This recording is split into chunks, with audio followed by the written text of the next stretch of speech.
Now it's time for culture, and it's the 9th day of this year's Cannes Film Festival. Let's cross to the Croisette and speak to France 24's film critic, Lisa Nesselson. Hello, Lisa. Now, this morning you saw a film by the Safdie brothers, shot on the streets of New York. It's called Good Time. Did you have one? Did I have a good time watching Good Time? Whatever the polar opposite of a good time is, that was the experience I had watching this film by these New York independent filmmakers who I don't think should actually be encouraged. With all the people making movies in the United States of America, it is beyond me why this film was given a slot in the competition. It's the story of the relationship between two brothers who are losers from the get-go, but we're supposed to have some affection for them, I guess. One is played by Robert Pattinson. The other is played by one of the Safdie brothers. He's hearing impaired, and because they want money, what do? They rob a bank. This is actually a situation where I wish we weren't forbidden from using swear words on France 24, because I'd like to use a few of them. I can understand why Robert Pattinson, though, would be interested in playing a role like this. This is what he had to say at today's press conference about the challenges and excitement of this role. We were shooting essentially a guerrilla-style shoot. It was interesting, like, even with the makeup and the look and everything, we experimented with a few different things. And then there was we did these like kind of pock marks and stuff, and you put these pock marks on your skin and then just no one recognized you. I mean, we shot an entire movie on the street in New York, and not a single person even took a cell phone picture. Like, I mean, it was crazy. Like, we're shooting stuff on the subway, stealing shots, and my face is right in front of someone's face, and there's a 35mm camera right next to me, and still, like, no one at all. Lisa, also in competition is a 2-hour and 22-minute long film about contemporary Russia. Tell us about A Gentle Creature. Oh, my goodness. I would say that Franz Kafka's character Kay got a lot of help from the bureaucracy he was dealing with compared to the poor protagonist in this movie, which is extremely touching, but you feel like you're living the lives of the characters in it. Basically, a woman whose husband is in prison, works at a gas station out in the middle of nowhere in the countryside. She always sends care packages to him, but this time one has come back as undeliverable without any additional information. So she decides to go to the prison, which is in a town where absolutely everything revolves around the prison, and I'd say 99.9% of it is dishonest. In American movies about corruption, usually you know how much money to give someone, or you know who to provide sexual favors to. But here, even when she asks point blank, she can never get further with finding out what happened to her husband. It's absolutely devastating, and it alludes to what's going on in Russia and in Ukraine today. A very important film, but not one you can easily recommend to your friends for a night out on the town. All right, now he's directed multiple documentaries, published 50 books of photographs. His new documentary, 12 Days, is about a French law. Tell us about Raymond Depardon.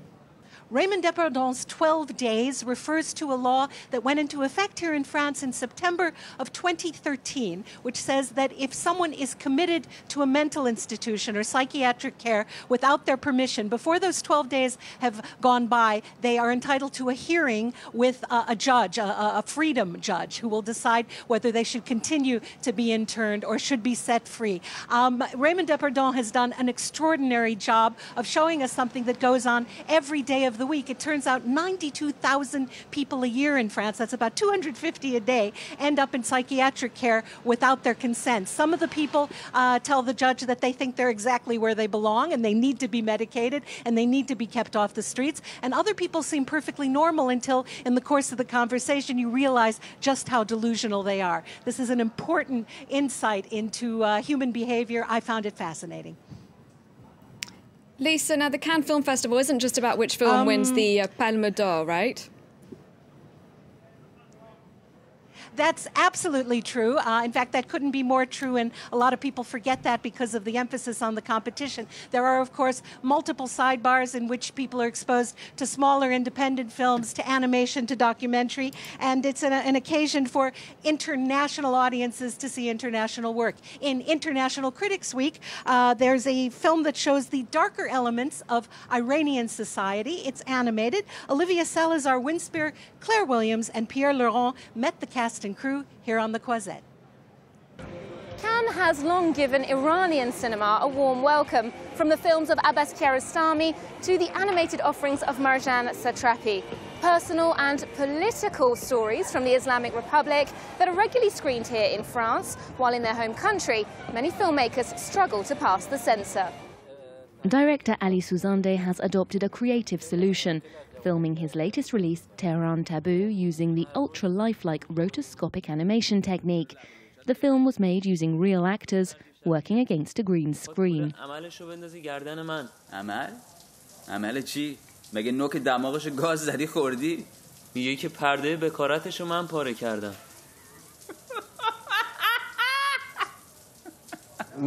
It is possible to shoot in Tehran, but certainly not a film with this subject matter.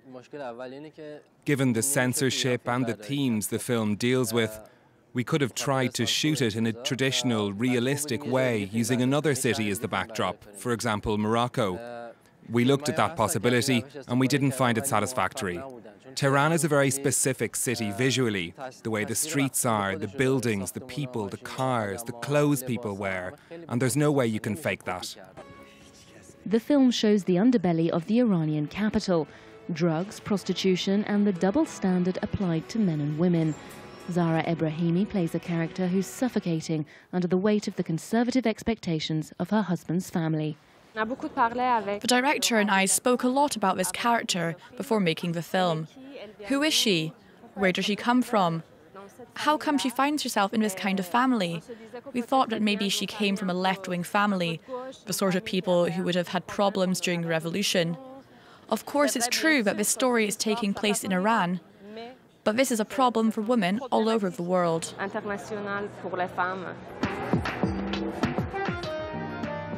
Another of the film's characters, Babak, decides to leave Iran, frustrated by a society that stifles his professional aspirations. Something director Ali Souzandeh admits is slightly autobiographical. After emigrating at 25 years old, he now lives in Germany, and Zara Ebrahimi lives and works in France. And that's it from Cannes. Thank you very much to Lisa.